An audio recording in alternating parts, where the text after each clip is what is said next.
एक बांझ औरत की कहानी। आज मीनू जल्दी उठ गई क्योंकि आज का दिन उसके लिए बहुत महत्वपूर्ण था। अकेला दूर करने के लिए अपने लिए जिनका कारण घर लेकर आ रही थी। देखा जाए तो वह बहुत खुश थी और थोड़ी सी नाराज भी थी क्योंकि पिछले 7 साल की यादें उन्हें रात भर सोने नहीं देती थी और अब स्वस्थ बैठने भी नहीं देती थी। चाय का कप लेकर वह गैलरी के पास आकर बैठी और गुजरा हुआ कल अपनी आंखों के सामने आने लगा। बेटा, तुम्हें ऐसी नहीं जाना चाहिए था। शादी होने के बाद उसे अंत तक निभाना चाहिए था। ऐसा ही समझो कि तुम्हारा नसीब ही खराब है। कोई क्या करेगा। अगर माँ बन सकती तो बात ही अलग होती। मैं माँ बन नहीं सकती, इसमें मेरी क्या गलती है। यह सब मेरे हाथों में है। क्या माँ नहीं बन सकती मतलब मैं इंसान नहीं हूँ क्या? मेरी कोई तकलीफ नहीं है क्या? मिनट मिनट में मेरा अपमान करने वाले, मेरा जीना हराम करने वाले लोगों के साथ मैं ज़िंदगी कैसे बिताऊं? वह जो कहेंगे वह सुनना। मीनू और माँ की यह बातें चालू थी तब पापा आए। ये देखो बेटा, मैं तो यह एक कपड़े की दुकान पर काम करता था। अभी उम्र हो गई है तो कोई काम भी नहीं देता है और तुम्हारा भाई हर्ष तो परदेश में अपने गृहस्थी में मगन हो गया है। तुम कहती हो तो मैं तुम्हारे ससुराल वालों से बोलता हूँ, पर तुम अपने ससुराल वापस चली जाओ ऐसा मुझे लगता है। नहीं पापा, कुछ भी हो जाए मैं उस घर में वापस नहीं जाऊंगी।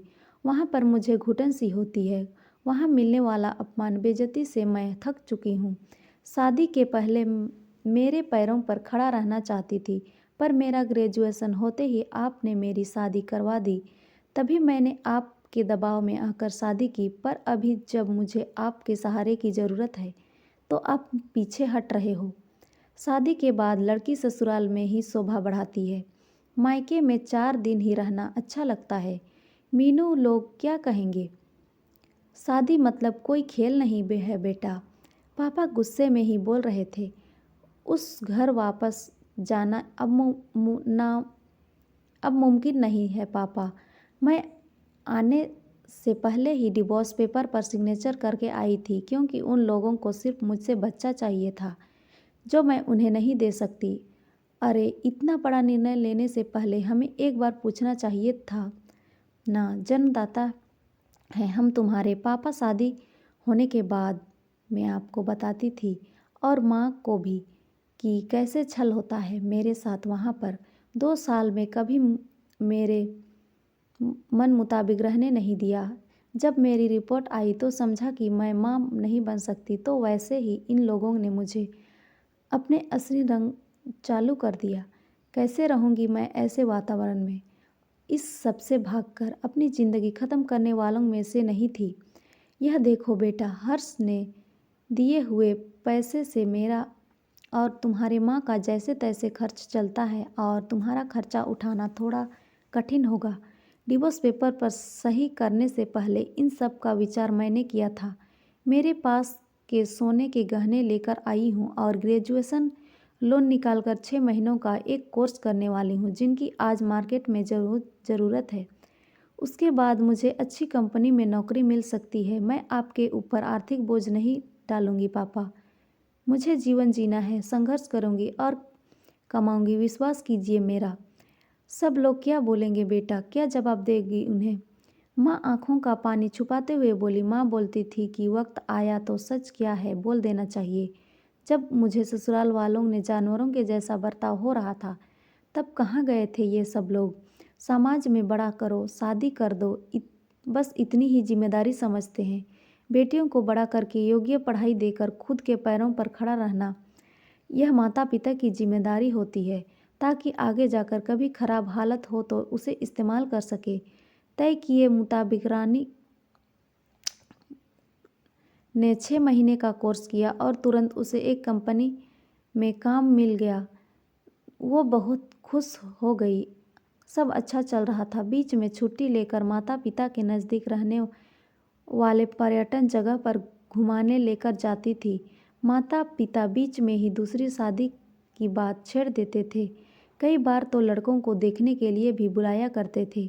एक बार लड़का का डिवोर्स हुआ था, तभी उसे स्वीकारने के लिए तैयार था, पर पहली शादी ने इतने दुख दिए थे कि दूसरी शादी करने के लिए उसका मन तैयार नहीं था। ऐसा कितने दिनों तक अकेली रहोगी? जब तक हम दोनों हैं तब तक ठीक है, पर हमारे जाने के बाद तुम्हारा क्या होगा? सोचा क्या कभी? उम्र भी कितनी छोटी है तुम्हारी अभी। ऐसा उसके पापा उसे समझा रहे थे। माँ, पापा, आप दोनों मेरी शादी का विचार करना बंद कर दीजिए। आप दोनों को खुश देखकर मैं खुश होती हूँ। मेरे दोस्त सहेलियाँ हैं ना मेरे साथ, क्यों करनी है दूसरी शादी भला? इतना आसान नहीं है बेटा, एक उम्र के बाद अकेलापन खाने के लिए दौड़ता है। माँ बोली। सच हुआ उनका ऐसा बोलना। आगे 2 साल में पहले माँ और 6 महीने में पापा का निधन हो गया।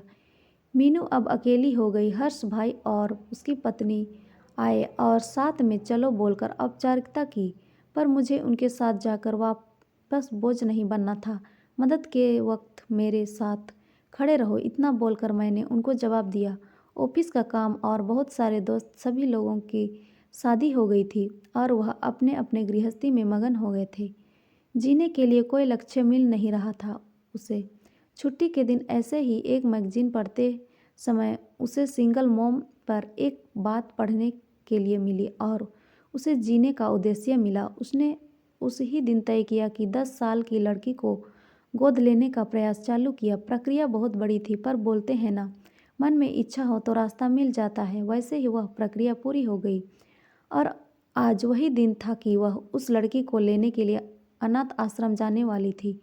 उस लड़की को घर लाकर वह माँ नहीं बन सकती, इस सोच पर और उस पर होने वाले सभी आरोपों को मिटा देना चाहती थी। तभी उसने निश्चय किया कि लड़की को बहुत पढ़ाऊंगी, खुद के पैरों पर खड़ा करूंगी और फिर शादी करूंगी।